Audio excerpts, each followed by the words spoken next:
A diagram is shown where K is parallel to L and M is a transversal.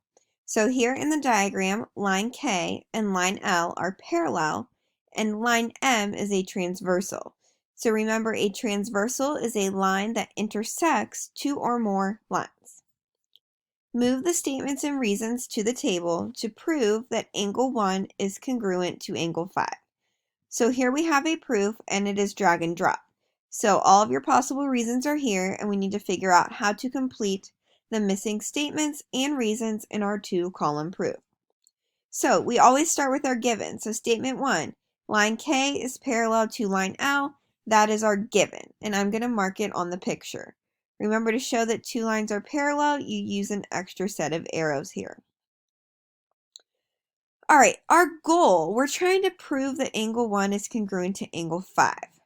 So angle 1 is right here. Oops, let me use a highlighter. So we have angle 1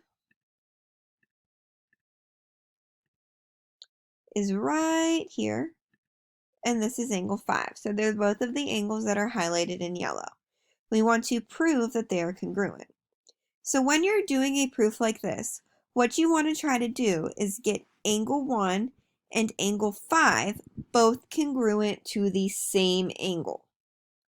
If we can get angle 1 and angle 5 congruent to the same angle, then we will be able to use the transitive property to say angle 1 and angle 5 must be congruent to each other. So for our second line here, the reason that we're given is corresponding angles are congruent. So if we look at angle 5, we are not given a corresponding angle for angle 5 with a number here. So we know that our statement here has nothing to do with angle 5.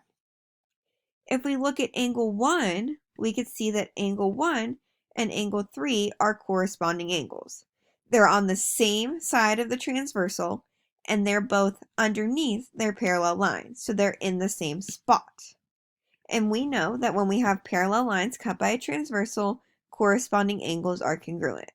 So our first statement here is going to be that angle 1 is congruent to angle 3. The reason is that corresponding angles are congruent.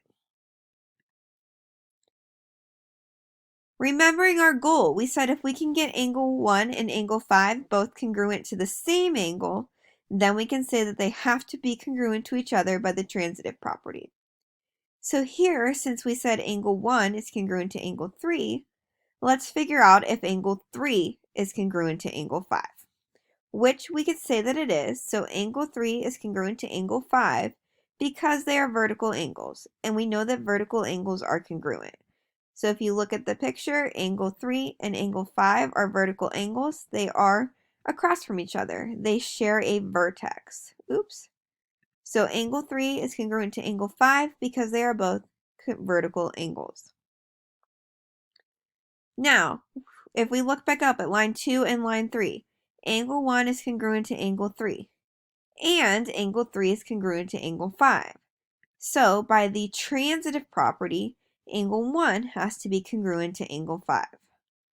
Remember, the transitive property says that if two angles are congruent to the same angle, then they have to be congruent to each other.